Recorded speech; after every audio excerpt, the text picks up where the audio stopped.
Hallelujah, thank you Lord, thank you Jesus, hallelujah. धन्यवाद यीशु के लहू की जय।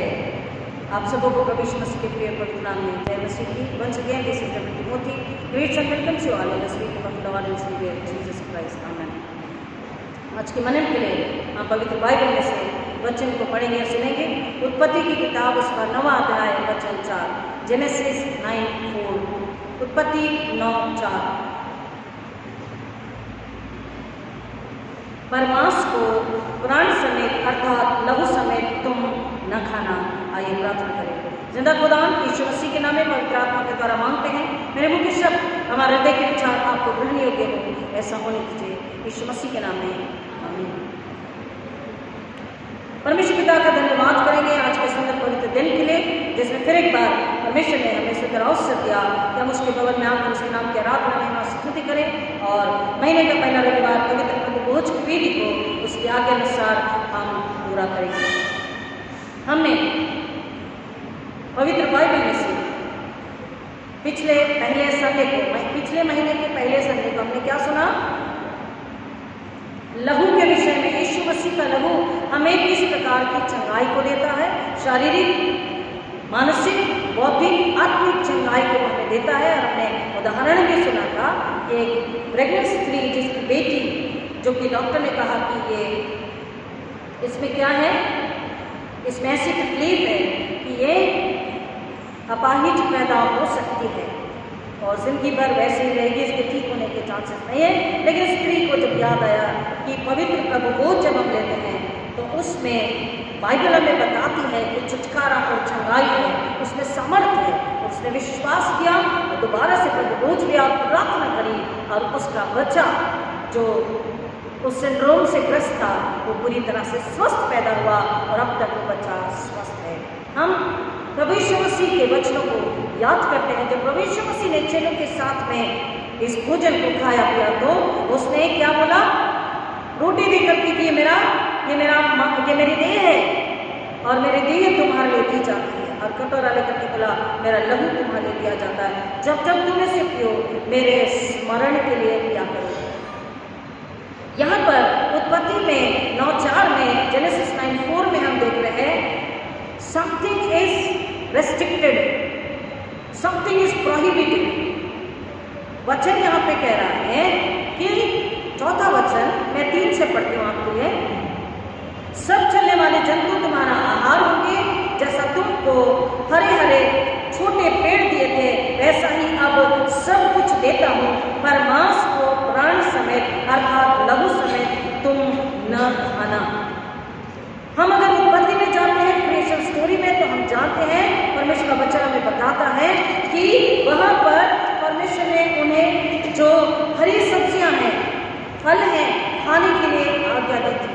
लेकिन यहाँ पर वचन हमें बता रहा है कि परमेश्वर अब उन्हें इस बात की इजाजत दे रहा है। गॉड इज गिविंग परमिशन, यहाँ पर इजाजत को दे रहा। क्या बोल रहा? सब चलने वाले जंतु तुम्हारा आहार होंगे।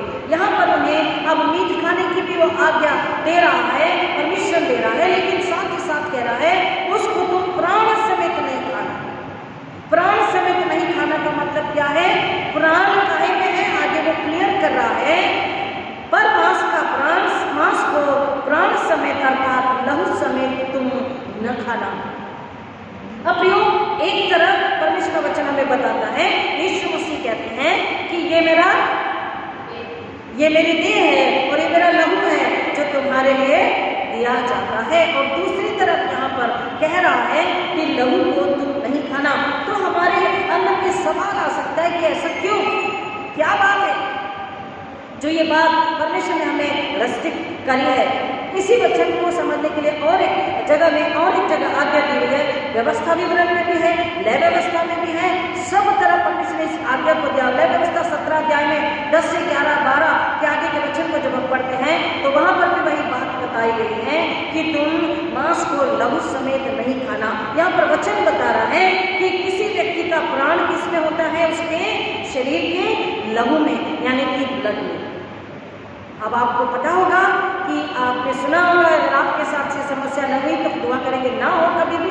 लेकिन हमने सुना है पेशेंट्स के साथ में कहते हैं कभी प्लेटलेट्स कम हो गए, कभी हीमोग्लोबिन कम हो गया, है ना, आरबीसी जिसे RBC जिसे कहते हैं, रेड ब्लड सेल्स कम हो गए या नहीं बन पा रहे हैं, तो फिर उसके लिए डॉक्टर इलाज देते, उपचार उसका किया जाता है कि उनका ब्लड बढ़ सके। कभी एक्सीडेंट अगर हो जाता है और ज़्यादा लहू बह जाता है, उसके शरीर का रक्त यानी कि ब्लड अगर ज़्यादा बह जाता है एक्सीडेंट में, तो क्या होता है? लोग डरते हैं कि किसकी जान की जोखिम होती है, इसकी जान को खतरा होता है कि कहीं उसकी जान ना चली जाए, क्योंकि मनुष्य का प्राण, इवन की जंतु जानवर का प्राण काहे में है? खून में, लहू में है। और इसलिए यहाँ पर कहा जा रहा है कि तुम उस मांस को लहू समेत नहीं खाना। तो दूसरी बात यहाँ पर हम देख रहे हैं उत्पत्ति की किताब में 9वें अध्याय में, पहले 8वें अध्याय को अगर हम सभी जानते हैं, नूह ने जब जहाज से बाहर वो आया तो क्या किया? 20 वचन से आगे, 8:20 से आगे, 1:20 से आगे उसने परमेश्वर के लिए धन्यवाद की बलि चढ़ाई और उसने क्या किया? 20 वचन तक नूह ने यहोवा के लिए एक वेदी बनाई और सब शुद्ध पशुओं और सब शुद्ध पक्षियों में से कुछ लेकर वेदी पर होम बलि चढ़ाया। उसने धन्यवाद स्तुति आराधना करी। यहाँ पर हम देख रहे हैं arc, then altar, then cross. सबसे पहले जहाज, आर्क यानी कि जहाज, और दूसरा हम देखेंगे ऑल्टर, और तीसरा हम देखेंगे क्रॉस। ये जो यहाँ पर पुराने नियम में बलि की बात बताई गई है, पश्चाताप के लिए जो बलि चढ़ाई जाती थी, वो केवल बता रही है, हमें सिखा रही थी, हमें इशारा कर रही थी आने वाली संपूर्ण पवित्र स्वर्गीय बलि का और उस मेमने का जो स्वर्ग से मानव छुटकारे के लिए, मानव के पापों के क्षमा के लिए, उनके उद्धार के लिए आने वाला है। यहाँ पर वचन कहता है, जब उसने परमेश्वर को धन्यवाद की होम बलि चढ़ाई, परमेश्वर खुश हुआ, आनंदित हुआ और परमेश्वर ने वायदा किया कि अब से इस जमीन पर मैं कभी भी क्या करूँगा। अगर हम आगे के वचन को पढ़ते 9वें अध्याय में, तो परमेश्वर ने वायदा किया। 9वें अध्याय में पहला वचन जो है वो आशीष को बता रहा है, दूसरा वचन जो है परमेश्वर हमें बढ़ने के लिए बता रहा है, टू इंक्रीज, टू मल्टीप्लाई, और तीसरा वचन वो हमारे खाने पीने के लिए इंतजाम करके हमें बता रहा, हमें इजाजत दे रहा है, तुम क्या खा सकते हो, तुम किस तरह से अपने जीवन को व्यतीत कर सकते हो। और उसके बाद में वचन हमें बता रहा है, एक आज्ञा है, एक इंस्ट्रक्शन है कि तुम क्या करना, मांस को उसके प्राण समेत यानी कि लहू समेत नहीं खाना। केवल जो पशुओं की यानी कि भेड़ों की या मेमने की यानी कि बकरे के बच्चे की जो बलि चढ़ाई जाती थी, उसका लहू कहाँ लगाया जाता था? ऑल्टर पर लगाया जाता था। वो पश्चाताप की निशानी थी कि मनुष्य पाप करता, किसी भी तरह burn offering, peace offering, so many offerings, तो वो पश्चाताप के लिए और परमेश्वर को धन्यवाद करने, प्रसन्न करने के लिए बलि चढ़ाई जाती थी। उसका लहू ऑल्टर पर लगाया जाता था। वो एक छवि थी, हमने आपको पहले बताया, पुराना नियम छवि है, आने वाले नए नियम का, नए करार का, नई वाचा का। एक जो यहाँ पर वाचा परमेश्वर ने बांधी, क्या वाचा बांधी? यहाँ पर आगे का वचन हम जब पढ़ते हैं, लेकिन हम उससे पहले देखते हैं 5 से 6 वचन में वचन बता रहा, 4 में, 3 और 4 में खाने के लिए परमिशन भी है, आज्ञा भी है, इंतजाम भी है, अनुग्रह भी है और सामर्थ्य भी है, डोमिनियन अधिकार भी है 1 से 4 वचन में। लेकिन 5वां वचन हमें बता रहा, 5 से 6 वचन, कि परमेश्वर सारी मानव जाति का, यहाँ तक कि पृथ्वी पर जिसने उसने बनाए, जो जानवर पशु पक्षी बनाए हैं, जंतु बनाए, सबकी वो फिक्र करता है और हमसे कहता है कि हम उनका आदर करें, सबकी फिक्र करें और सबसे ज्यादा मानव जाति का हम आदर करें, मानव जाति से प्रेम करें, एक मानव दूसरे मानव का फिक्र करें, क्योंकि everybody is going to give the account for another human person. एक मानव का दूसरे मानव को जवाब देना होगा।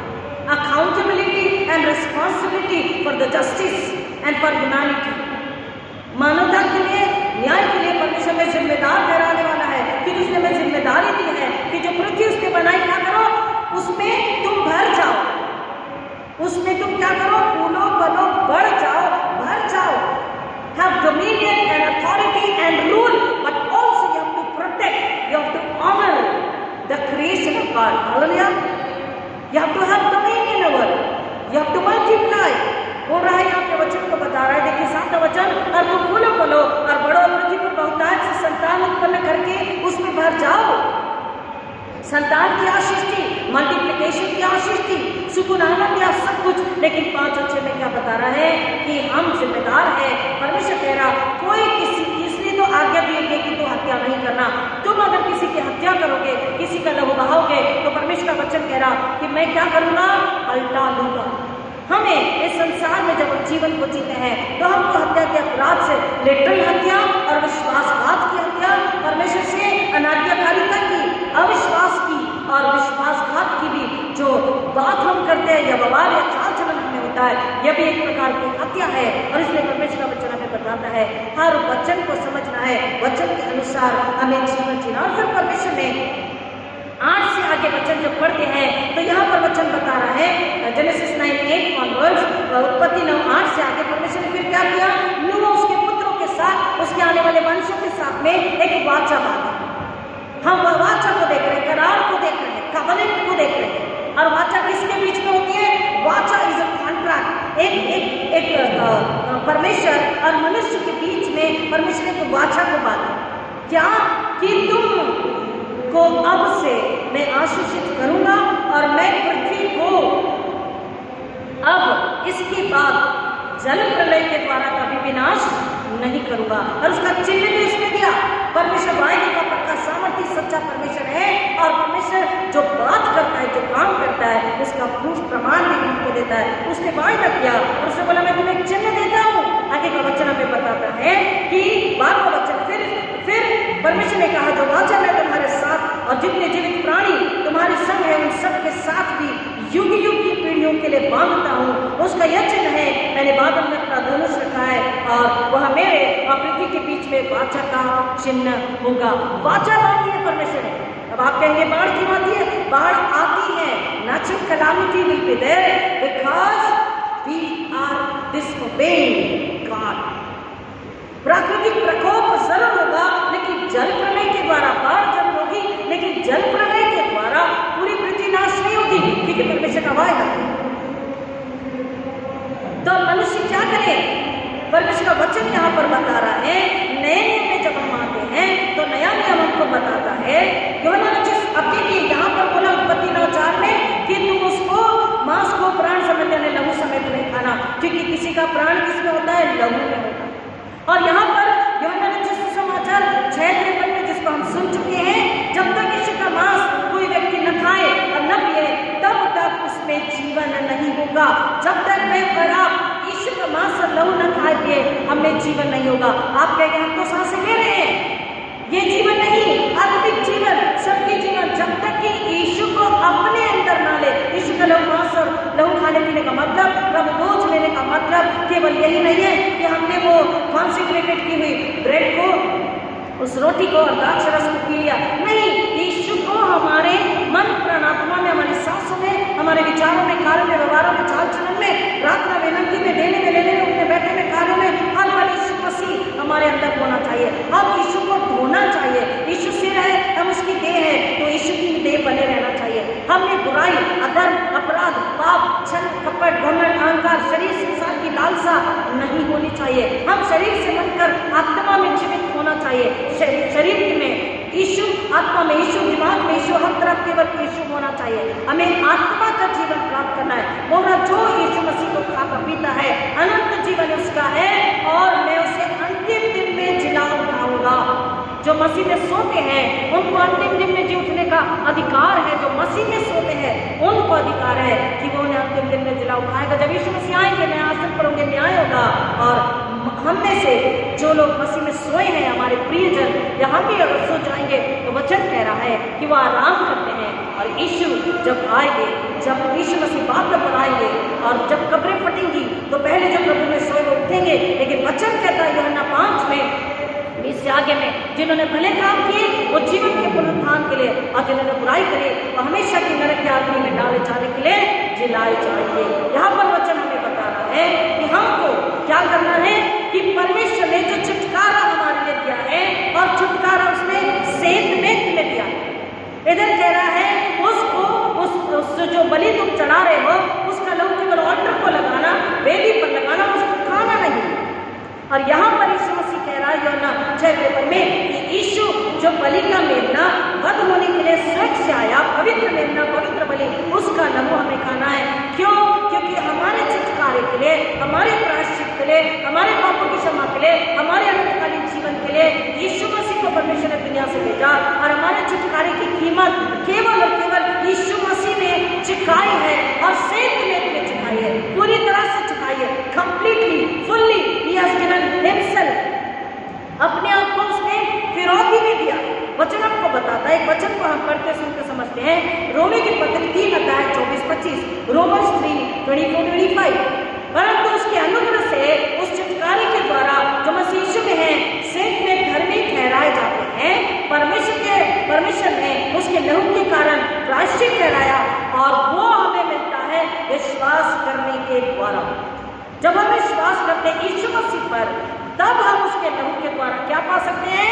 पूरी तरह से सेफ में, मुफ्त में छुटकारे को पा सकते हैं, अनंत जीवन को पा सकते हैं। यीशु मसीह के लहू के द्वारा ये छुटकारा है। अर्थात जब उत्पत्ति 9:4 में बोला गया है उस लहू को नहीं खाना, अर्थात छुटकारा हमें कहीं और ढूंढना नहीं है, छुटकारा कहीं से प्राप्त करने की कोशिश नहीं करनी है। कोई प्रकार के सिद्धांत, कई प्रकार की शिक्षा, कई प्रकार की बलियां, इस पर हमें नहीं जाना है, क्योंकि छुटकारा केवल और केवल यीशु मसीह जो परमेश्वर के बलि का मेमना बध होने के दिया, उसी के लहू के द्वारा हमारा छुटकारा है, क्योंकि वो लहू अति पवित्र है।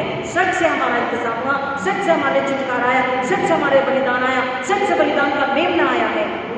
पुराने नियम में जो बलि चढ़ाई जाती थी वो छवि थी, हमें इशारा किया जा रहा था, हमें बताया जा रहा था, हमें दिखाया जा रहा था, हमें समझाया जा रहा था कि एक बलि का मेमना परमेश्वर हमारे भेजने वाला। इसलिए मैंने कहा जहाज और फिर वाचा, वेदी और फिर उसके साथ वाचा, और उसके बाद हम देख रहे हैं क्रॉस। यीशु मसीह ने सूली पर हमारे अपने लहू को, एक और वचन को देखते हैं इफिसियंस 1:7, इफिसियंस 1:7।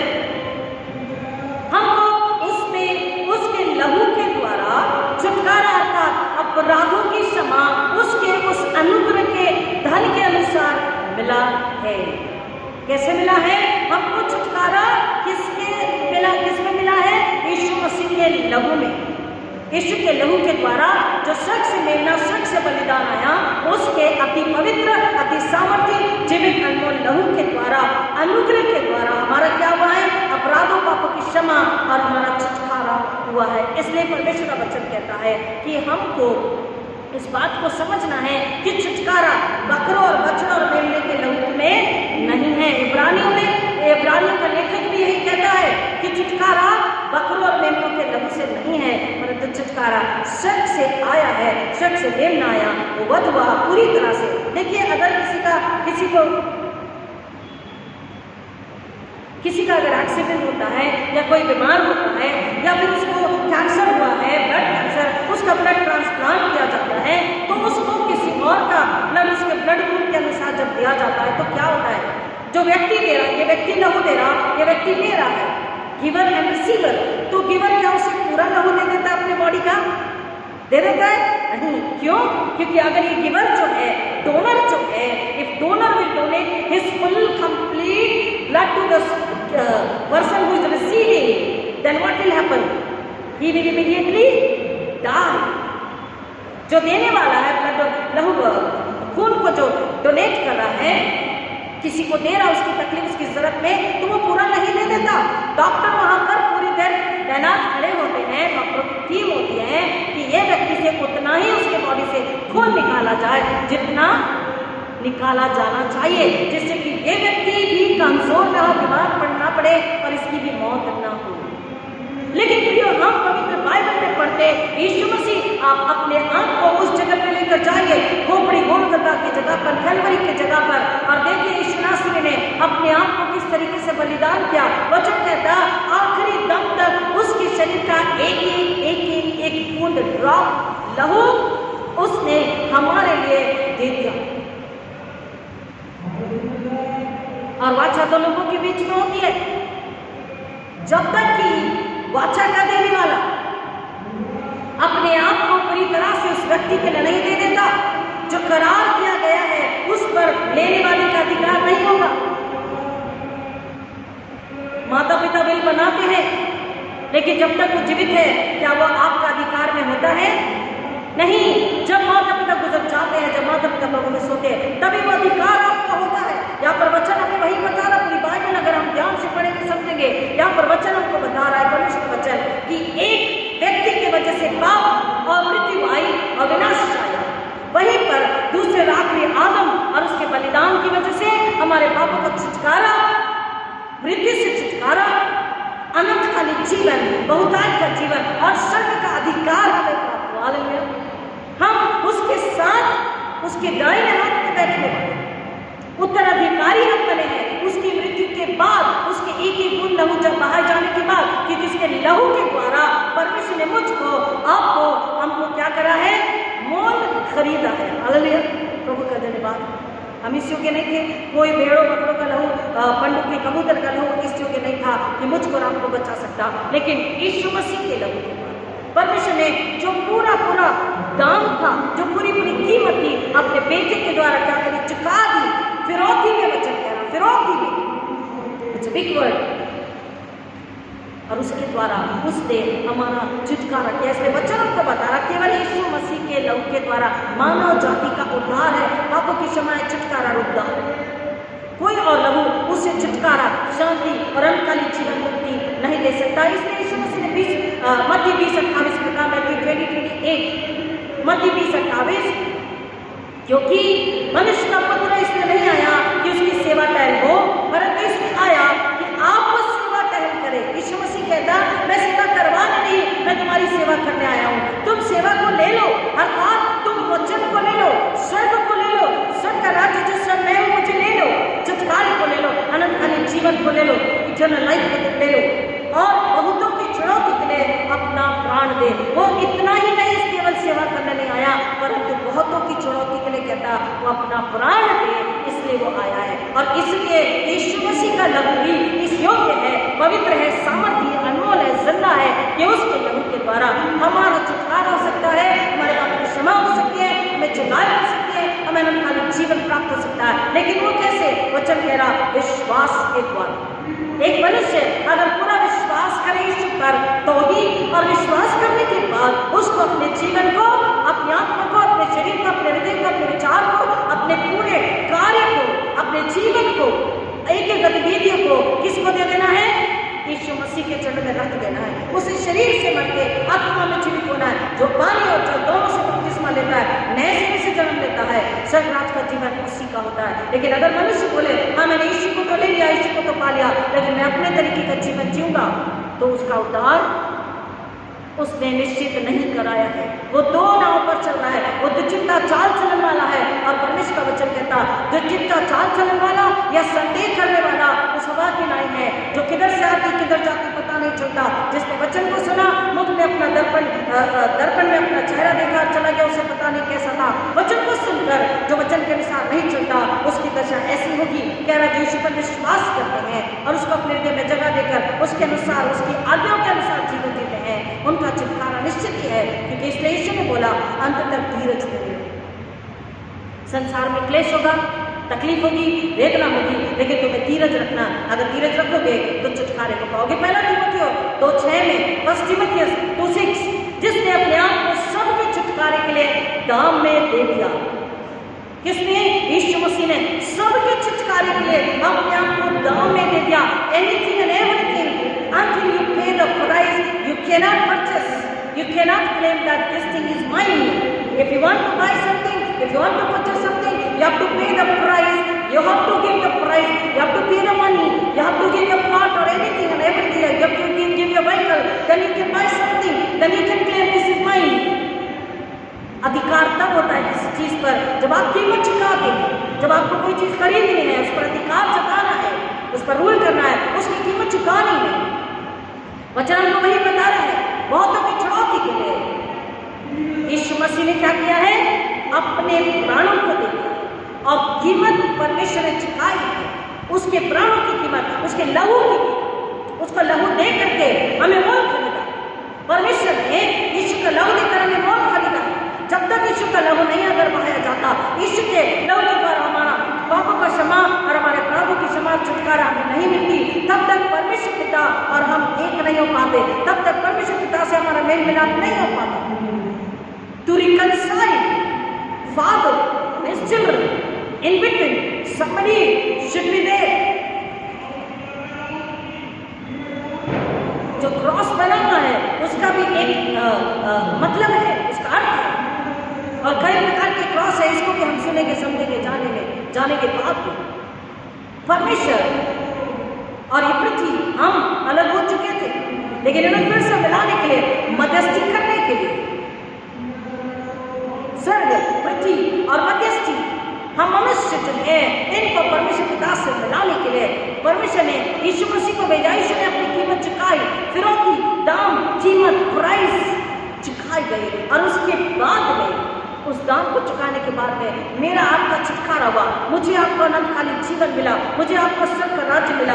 क्यों परमेश्वर ऐसा किया? कि उसी का चौथा वचन कहता, पहला तिमोथी 2 का, कि क्योंकि परमेश्वर चाहता है कि सब मनुष्य का उद्धार हो, सब मनुष्य का उद्धार हो। और इसलिए उसने यीशु मसीह को तो तकलीफ उठाने दिया।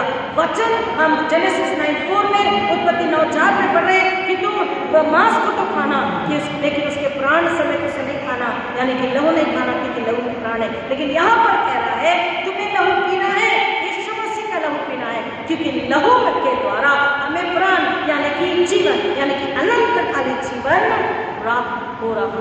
हालेलुया।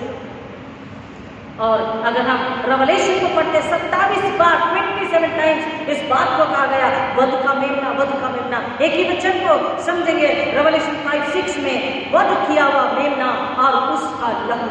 रेवलेशन 5:6 प्रकाशित वाक्य 5:6 में वचन बोलता है कि वध किया हुआ मेमना और उसका लहू। 27 बार प्रकाशित वाक्य में बार बार ये बात बताई गई, लेकिन हम केवल एक ही वचन को पढ़ते सुनते समझते हैं।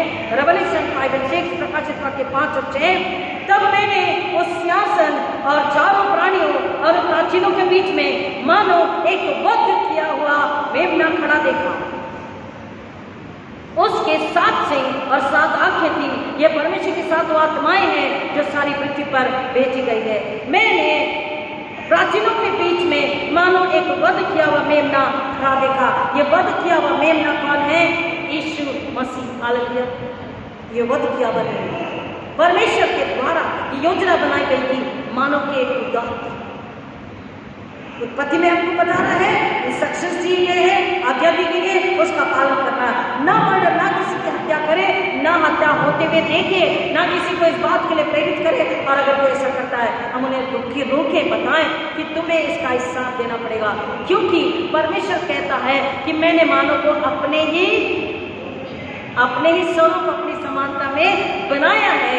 जब हम किसी व्यक्ति का अगर वध करे, मर्डर करे, तो परमेश्वर उस व्यक्ति में अपने स्वरूप को देखता। जब हम किसी से बैर करे, छल करे, नुकसान करे, तो हमको याद आना चाहिए कि इसमें किसका स्वरूप है, किसकी समानता है?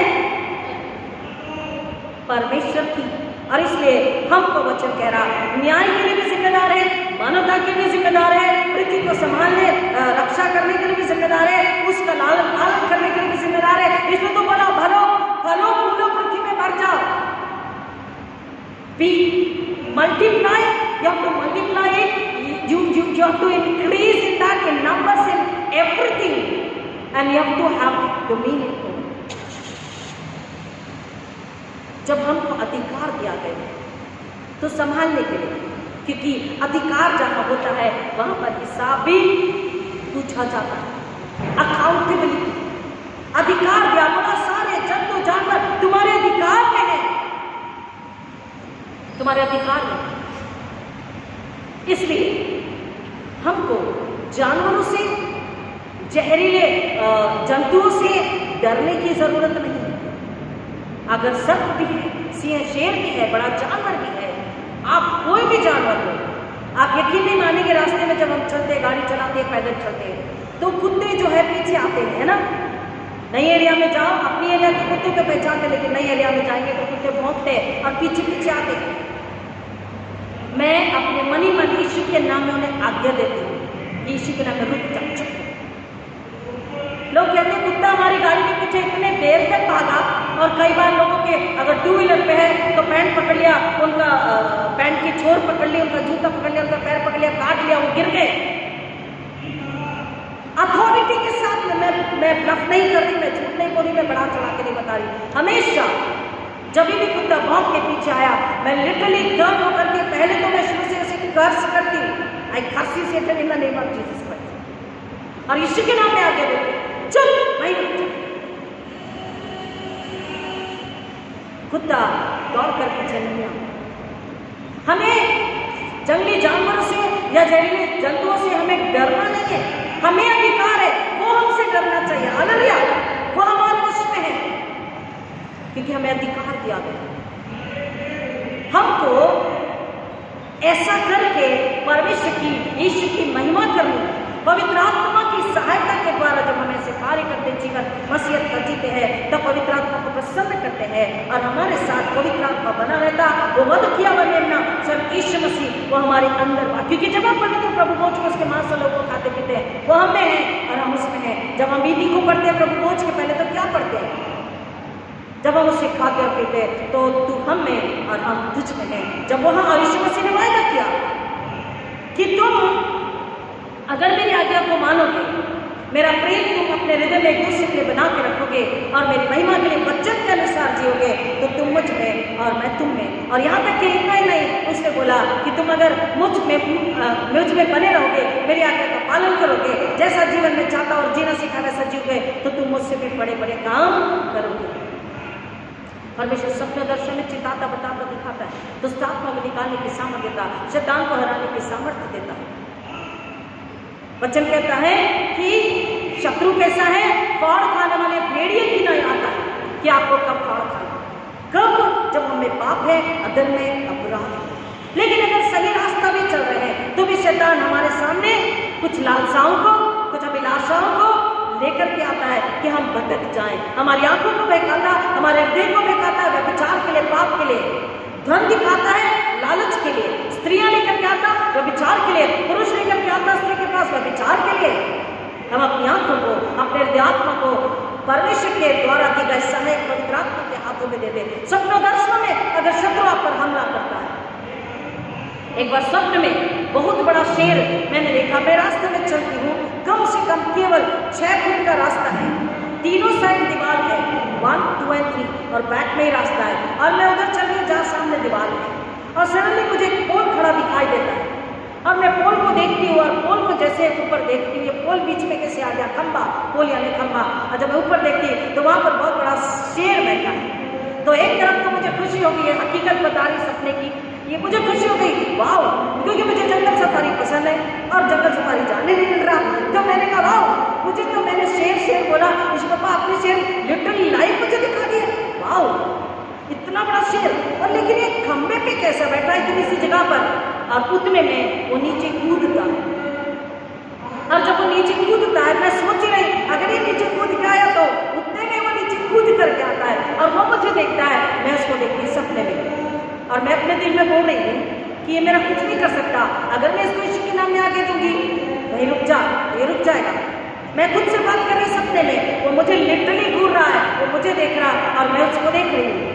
शेर, बहुत बड़ा शेर, अभी भी मुझे याद है जब मैं आपको बता रही हूँ। और उसके बाद में मैं उसको रुकने के लिए कहती हूँ, तू कुछ नहीं कर सकता, यीशु के नाम में तुझे रुकना है, और वो चला गया।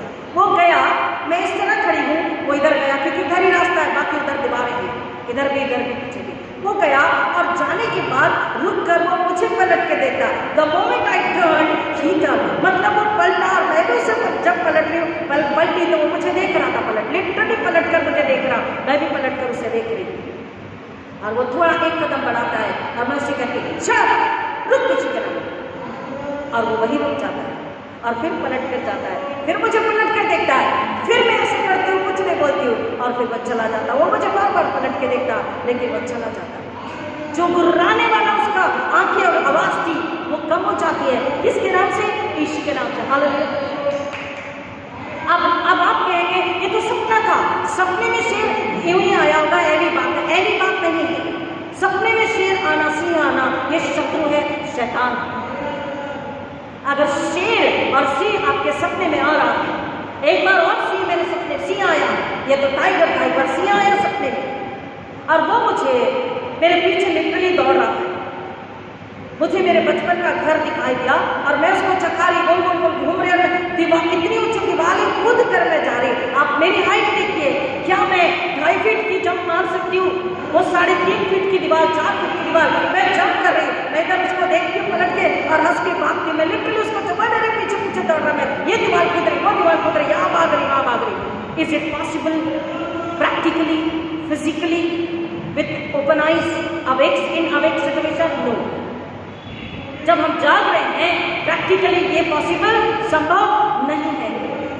मैं जंप नहीं कर सकती दीवारों पर, मैं इतना नहीं दौड़ सकती, लेकिन सपने में अगर सिंह से हमें आक्रमण कर रहे, हमारे पीछे आ रहे, ये शैतान है, शैतानों का सरदार है, ठीक है, ये शैतान का सरदार है जो हम पर वार कर रहा, हमारी आत्मा पर वार कर रहा, क्योंकि परमेश्वर का वचन क्या बोलता, हमारा युद्ध, कमान, हमारा युद्ध मांस और लहू से नहीं है, हमारा युद्ध अंधकार की ताकतों से है, शैतान से है, अंधकार के हाकिमों से, प्रधानों से। तो शैतान के, अंधकार के हाकिम और प्रधान मेरे पीछे पड़े। मैंने उसे बहुत चखाया, इतना चखाया, मुझे आज भी याद है, मुझे बड़ा मजा आता, क्योंकि ऐसे तो जंप नहीं कर सकती। मैंने बोला यीशु पापा कम से कम सपने में तो जंप कर पाई। Literally I have jump 10-15 minutes, मैं हंस रही थी और फिर वो चला गया हाथ करके। ये शैतान है, हमारी आत्मा उस दुष्ट आत्मा से युद्ध करती है, लेकिन तब कर पाएगी जब यीशु पर दृढ़ विश्वास, यीशु हमारे अंदर भाव के नीचे हमारे प्राणात्मा में लहू में यीशु है, और पवित्र आत्मा के द्वारा जब जीवन जीरे वचन के द्वारा पवित्र आत्मा सहायक जब हम सोते हैं, आप प्रार्थना करें कि पवित्र आत्मा सपने में, दर्शनों में आप बात कीजिए और हमारी गहरी नींद में शैतान से लड़ने की ताकत दीजिए, कि परखने का आत्मा दीजिए, हम पहचाने ये कौन है, यदि व्यक्ति भी आ रहा है ये कौन है, और हम दुष्ट आत्मा को हराए, किसकी सामर्थ के द्वारा, पवित्र आत्मा की सामर्थ के द्वारा। परमेश्वर का वचन हमें कह रहा, पृथ्वी पर हमें अधिकार है, डोमिनियन अधिकार है, सामर्थ है, रूलिंग अथॉरिटी है, लेकिन साथ ही साथ हम जिम्मेदार भी हैं कि हम किसी का वध न होने दें, किसी की हत्या न होने दें, और हम किसी को पाप में पड़कर मरने भी ना दें, उसकी आत्मा का भी नाश न हो, ये भी हमें ध्यान देना है। और परमेश्वर का वचन कहता है कि तुमने सेठ में मुफ्त में छुटकारे को पाया है, यीशु के लहू के द्वारा तुम मोल खरीदे गए, अनंतकाली जीवन को पाया, अपराध से छुटकारा पाया। तुम्हें एक आत्मा को यीशु के लहू के पास लेकर के आना है, यीशु के पास लेकर के आना, उसकी सूली के पास में लेकर के आना। उसे बताओ कि दुनिया में जो आप बलियां चढ़ाते हो, ये किसी काम की नहीं, इसके द्वारा आपके पापों की क्षमा, अपराधों की क्षमा, छुटकारा नहीं मिल सकता, आपको मुक्ति उद्धार नहीं मिल सकती। यीशु के लहू के द्वारा उस क्रूस से जो झरना बहा, उसमें अगर तुम आ जाते हो, उसमें तुम अपने आप को धो लेते हो, तो तुम्हारा पूरा छुटकारा, पूरा आनंद, पूरी शांति, पूरा उद्धार है, और तुम अपने परिवार को भी आत्मा की मुक्ति दिला सकते हो। प्रियो, परमेश्वर का वचन हमें कह रहा है एक तरफ कि तुम मांस को प्राण यानी लहू के साथ नहीं खाना, और दूसरा यीशु कह रहा है जब तक तुम पुत्र यानी परमेश्वर के बेटे यीशु का मांस और लहू न खाओ और पियो, तब तक तुम्हें जीवन, आत्मिक जीवन। हम तो शारीरिक रूप से जीवित है, मानसिक रूप से जीवित है, भौतिक आर्थिक रूप से जीवित है। शायद हम बहुत पढ़े लिखे होंगे, शायद बहुत ही धनवान होंगे, शायद बहुत ही नाम ख्याति होगी, हमारी कीर्ति होगी, must be very famous, very very elite and very rich. But the word of God says, are you saved? Are you born again Christian? Do you have Jesus in you? Do you have the blood of Jesus Christ in you? Do you have your Christian life living through Holy Spirit? The Christian life.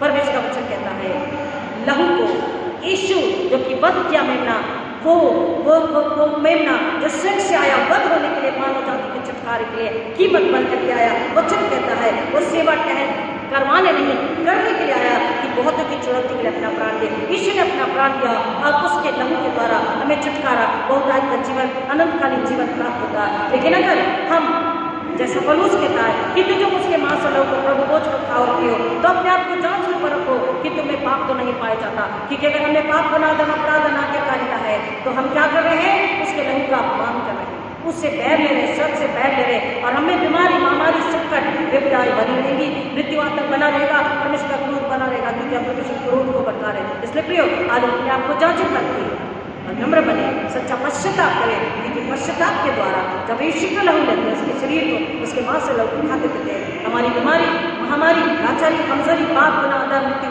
हमेशा के लिए दूर होती है, और यीशु के लहू में हमें अनंतकालीन जीवन प्राप्त होता है। क्या आप तैयार हैं? प्रभु आपकी सहायता करें, इसको समझने, इसमें बने रहने में, ताकि आप स्वयं बचे, दूसरों को बचाएं, बताएं और बचाएं कि बेटे यानी परमेश्वर के बेटे वध किए मेमने के लहू के द्वारा ही जीवन है, और कहीं अनंतकालीन जीवन, मुक्ति, छुटकारा किसी बलिदान में नहीं है। प्रभु बच्चों की गहराई में जाने आशीष करें। आइए प्रार्थना करें। खुदा आपका धन्यवाद करते हैं यीशु मसीह के लिए, जो बलि का मेमना, वध का मेमना आपको स्वर्ग से हमारे आया और हमारे प्राणों की छुड़ौती के लिए आपने अपना कीमत चुकाई है, अपना पवित्र लहू दिया है, अपने प्राणों को दिया, हमारे बदले के दान मृत्यु को लिया और अनंतकालीन जीवन दिया है। तीसरे दिन जीवन कर हमें पुनरुत्थान किया है। प्रार्थना करते हैं हर एक सुनने वाले को लहू छुपाते और मांगते हैं, आत्मा के कानों से, बुद्धि से, सत्य को समझ के स्वीकार के, यीशु पर विश्वास करें, क्योंकि छुटकारा विश्वास करें, और जो विश्वास कर चुका वो बराबर जीवन ना जिए, जीवता जीवन जिए, पूर्ति दास के आनंद का जीवन जिए, और एक आत्मा को यीशु के लहू के पास लेकर आए, ताकि यीशु के लहू को पुण्य ठहरे और यीशु मसीह को महिमा मिले। हम उसके सच्चे जीवन नम्र गवाह हो तथा अपने जीवन के मसीह जीवन के उद्देश्य को पूरा करें और अपने निशानी की ओर दौड़े चले जाए, ताकि मुकुट पाए। ये मेरा आपसे मांगते पिता, उद्धार करता प्रभु यीशु मसीह के नाम मांगते हैं, हर एक को अगुवाई करे, अपनी महिमा का इस्तेमाल करे। आमीन। हमारे पिता तुझ से कहें, तेरा नाम पवित्र माना जाए, तेरा राज आए, तेरी इच्छा जैसे स्वर्ग में पूरी होती है वैसे स्तुति पर भी पूरी हो। हमारे मुंह की रोटी आज हमें दे, और जैसे हमने अपने अपराध को क्षमा किया वैसे हमारे अपराध को क्षमा कर, और हमें परीक्षा में न डाल, परंतु बुराई से बचा, क्योंकि राज्य, पराक्रम और महिमा सदा तेरी है। आमीन। और अब हमारे उन्नति प्रभु यीशु मसीह का अनुग्रह, परमेश्वर पिता का प्रेम, पवित्र आत्मा की संगति और शांति आप सबों के साथ अब आज प्रभु यीशु मसीह की दोबारा करता हमेशा हमेशा बनी रहे। आमीन। Hallelujah. God bless you, God bless you. प्रभु यीशु मसीह के लहू को एक दूसरे से बातें, ताकि आप उसके सच्चे गवाह बने रहें। आमीन। God bless you.